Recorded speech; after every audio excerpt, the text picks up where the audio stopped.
I've done a lot of episodes on this show about authenticity and about allowing yourself to just fully be yourself and allow yourself to show up, to understand what's inside of you trying to get out into the world, and then be that fully and surrender into that. Now, I've done a lot of episodes and I've made a lot of progress in this area with my life, and over the last 8 years, everything has shifted. So where the first 43 years of my life, I never really allowed myself to fully come out and play, and I didn't really give myself permission to be me, and that's why I wrote the book The Imposter in Charge, because my identity was all twisted and knotted up, and I withheld myself, and I compromised who I was on a daily basis. And yeah, I just, man, it was a very strugglicious first 43 years of my life.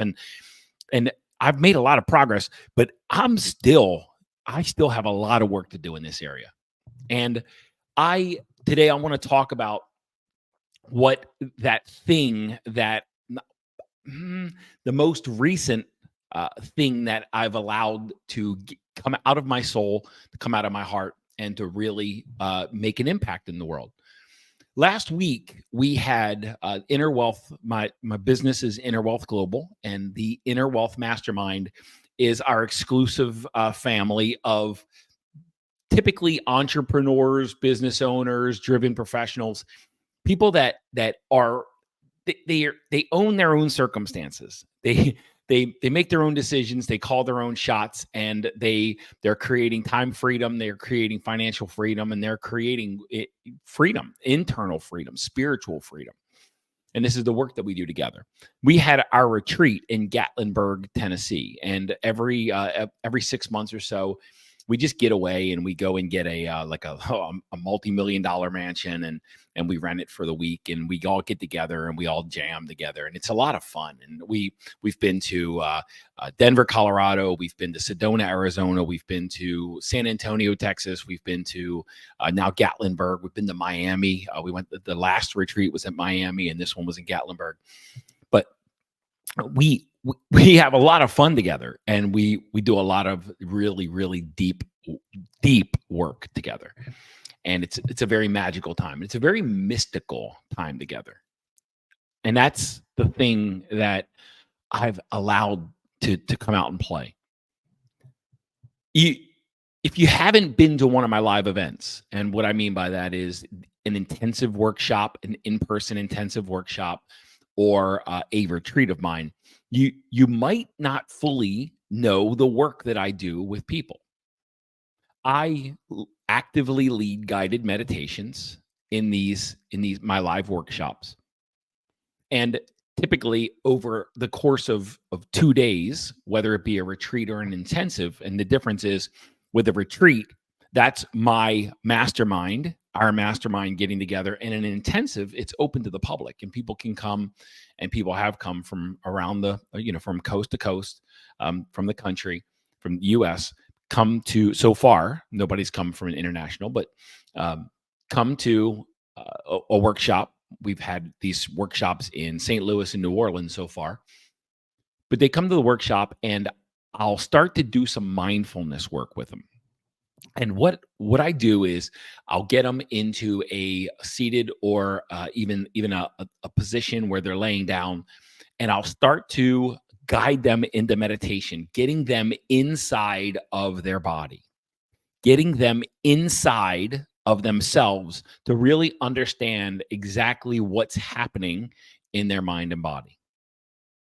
Now, when I do this, and when I lead people in meditation, typically if someone's never really meditated before, they're going to struggle. They're going to have a struggle experience, typically, because it's uncomfortable at first when you try to sit in silence and stillness and put your attention, your focus, and your awareness inside of yourself. Before you start doing some spiritual work, some spiritual cleansing work to start to resolve and dissolve, trauma experiences and to let pain and suffering and to let false beliefs and stories of insecurity and inadequacy and levels of insignificance before you start the work of letting these things go. It's usually generally not a very pretty place inside of your mind and body. Now, I experienced that way back in 2016 when I started doing the work. And when I first started meditating, I struggled to even sit still for like freaking 30 seconds without twitching or without being uncomfortable. And over time, I've been able to clean out a lot of the clutter, a lot of the gunk that was inside, a lot of the pain and suffering. And now I can sit with myself for hours and just enjoy the environment that's in my mind and my body, which feels liberating and it feels free and it feels fulfilling and it feels empowering inside of my mind and my body. When somebody starts this work, like I had a few people last week at my retreat, at our retreat, I had a few people that had never really meditated before, and I could see on their faces, and there were about 20 of us in the room.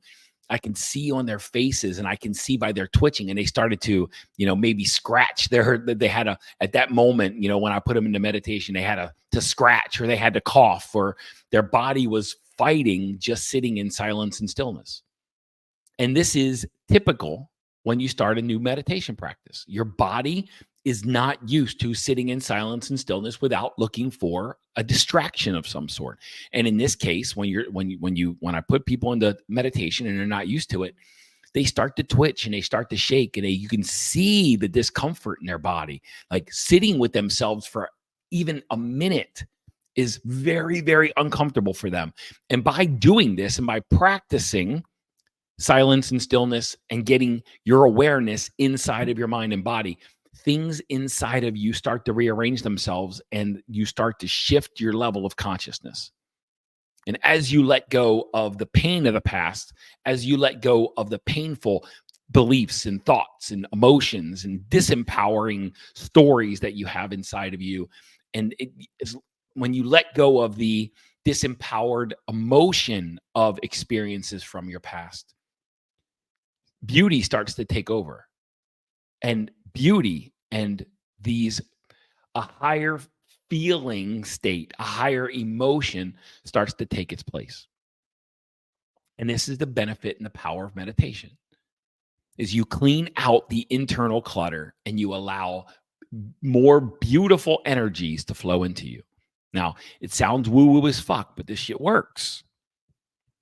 And I know because I'm a product of it, and I'm also a mindfulness teacher. And in these events, I lead people through meditation and I can see the power of their breakthroughs.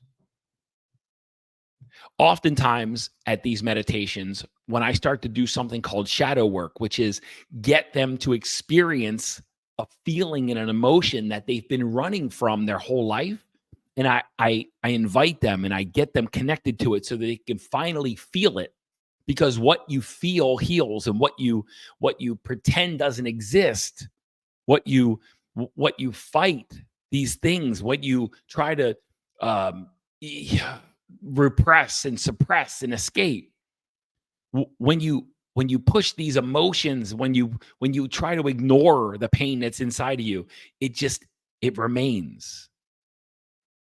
What you feel heals. When you finally face the things that you've been running from your whole life, it starts to free up and you start to become liberated from it. And the energy of that experience, the energy of that fear, the energy of that experience starts to dissolve, starts to resolve. And what you feel heals. You begin the process of healing your internal trauma and your internal conflict. When I get people into shadow work, oftentimes when they're facing the thing that they've been running from their whole life, they start to crack open and they start to cry. And in a room of 20, at any given time, I might have 10 people when I'm doing this level of work with them, deep spiritual work. When I'm doing this level of work, at any given time, I'll probably have 5 to 10 people crying. And it means that the pain that's inside of their mind and body is beginning to heal, because what you feel heals and what you resist persists. And it's turning your attention and awareness on the things that you try to ignore your whole life and you've been running from. That's how you begin to liberate yourself from lower level states of consciousness. And in the process, higher level states of consciousness take their place. Now, over the course of 2 days, I led 4 active meditations, 4 guided meditations, one in the morning and one in the afternoon of both days. And the people that left that 2-day experience were not the same people that walked in. They left at a completely higher and elevated level of consciousness than they walked in. They began to let go of their pain. They began to let go of their grief and their sorrow and their fear, and they began to let go of their suffering, and they continue to do this work after the event. And the more you do this work, the more you heal from the inside out. And that's why this business is called Inner Wealth, because we heal from the inside out and we create wealth from the inside out. We succeed from the inside out. The inner world changes the outer world. The outer world does not change the inner world. And it's important that we start from the inside and work out. I know a lot of people who have a lot of money and they're enjoying none of it because they're actually miserable inside of their mind and body.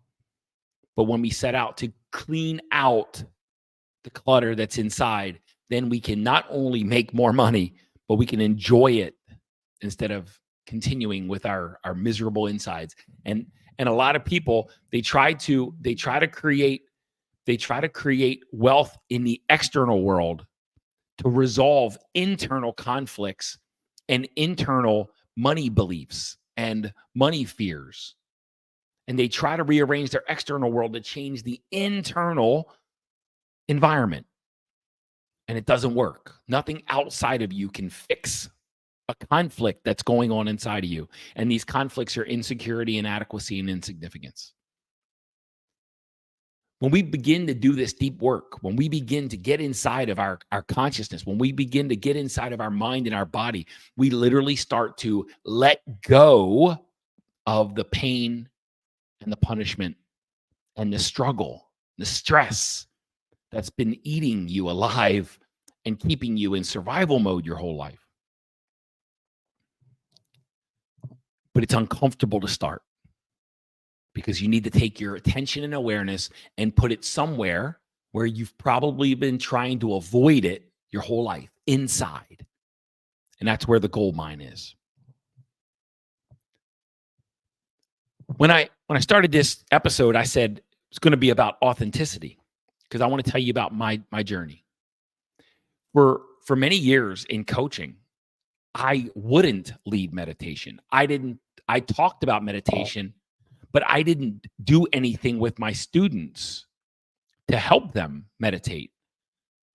I kept some of this stuff to myself because I was afraid of being perceived as too woo-woo, as too mystical, as too, I'm air quoting, weird. So I wouldn't do the work with people that really changed everything in my life, because this is the work that changed everything in my life. There are teachers out in the world right now, coaches and teachers, that success coaches that will help you punish yourself to create wealth and success. And I will not, but I will help you let go of the pain so that you can not only create more wealth and more success, but so that you can revel in it as you do. But there are coaches and teachers that just their whole job, it seems like, is to broadcast some guilt and shame and threats and blame and tell people they're lazy. Hustle, whores, and grind gurus. That's what I call them. Coined by Angie Kicko. But in this deep meditative work, that's where we find the real freedom and the real fulfillment that we've been craving our whole life. And I did my students years ago, I did my students a great disservice by not sharing this with them, by not leading meditation, by not actively teaching them and showing them the path, by not sharing a journey with them that would set them free because I was afraid of how I would be perceived. And that was inauthentic. When I when I lead meditation now, as it with each meditation that I lead and I guide folks in, I become more confident in it. And I become less, I guess, anchored by or being concerned about how I'm perceived. But this is the work that changes the world. This is the work that changes lives. Authenticity requires some courage because oftentimes we're so busy rejecting ourselves. We're so busy dismissing ourselves. We're so busy punishing ourselves that we don't understand what we really want to share with the world and who we want to be in the world, how we want to engage and how we want to interact with the world. But, and oftentimes, what you most want to share comes with stories that you can't share it. You can't be that. And it just starts to erode and starts to eat away your authenticity. We're each unique. There's over 8 billion people on the planet, and there's no two people that are exactly alike. So automatically out of the chute, you are different than everyone. There's something unique. There's something beautiful. There's something distinct about you. And it's your role and responsibility in this lifetime, in your material purpose, to let that person come out and play, to let that person engage and interact with the world. And at times, this is a very struggle-licious experience. And subtly, we lie to ourselves. And the hardest thing for a human being to do is to be 100% radically transparent and honest with ourselves. In my work at retreats and at intensives, when I lead meditation, when I actively guide people in meditation, I often record these things. The reason I record them is so that I share them with my students and I share them with my followers so that they can actually continue to do the work after the live experience.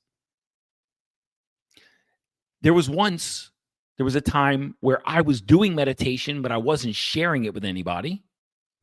Then I was sharing meditation with everyone, but I wouldn't actively teach them.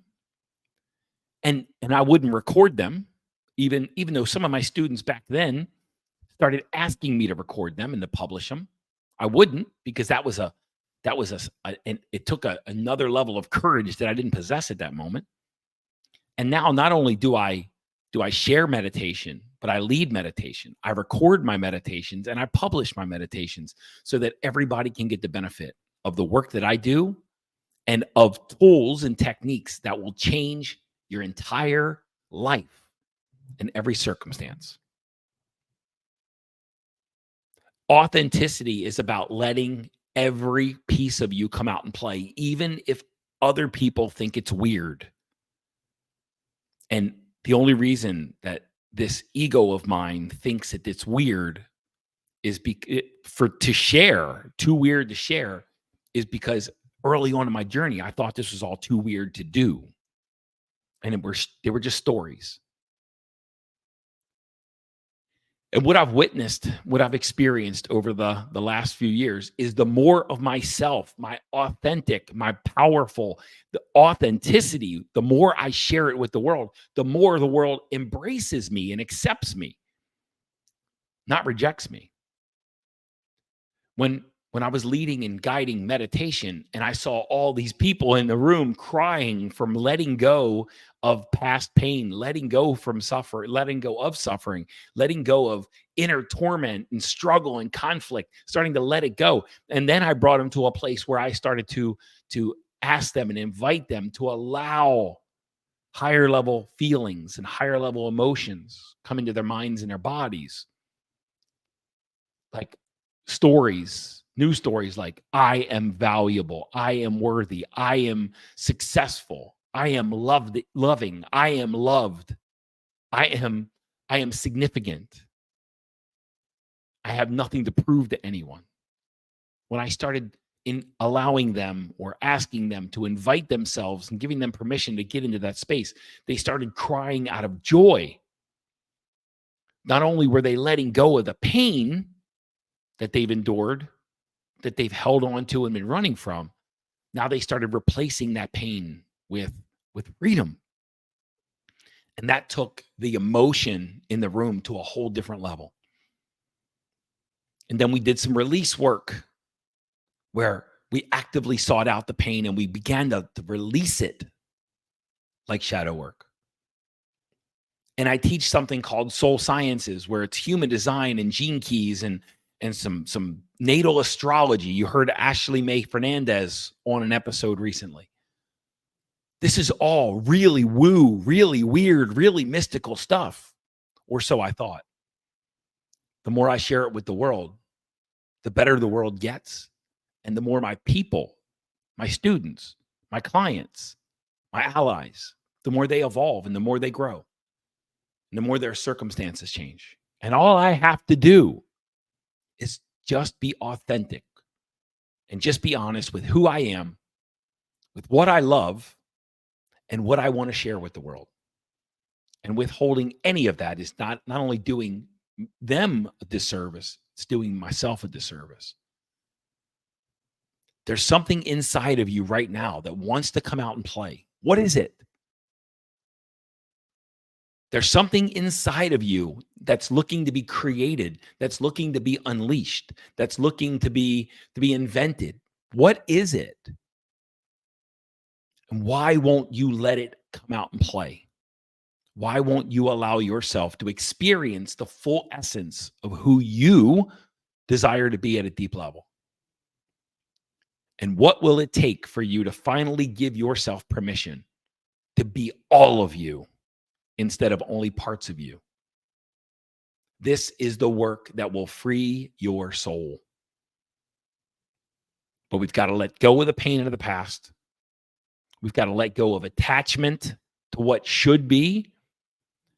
And we've got to learn how to take full control and responsibility over what's happening in our mind and our body, knowing that we only control our inner environment. We only influence our external environment.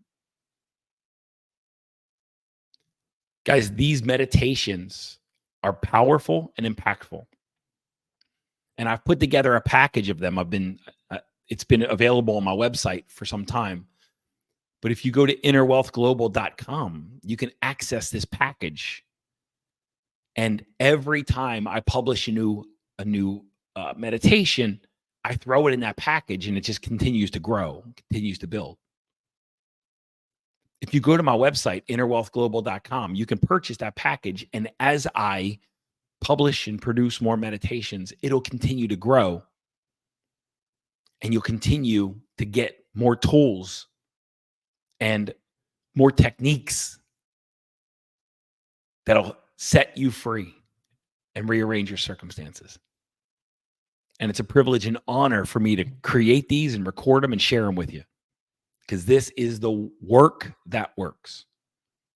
And if you believe, like I believed, that this is too woo-woo, well, I'll let you know that I'd like to share with you that the woo-woo works. The woo-woo works only every time. Today, going forward, share your entire self with the world. There's only one of you. Don't worry about who anybody else is in this world. Decide who to be and go be it.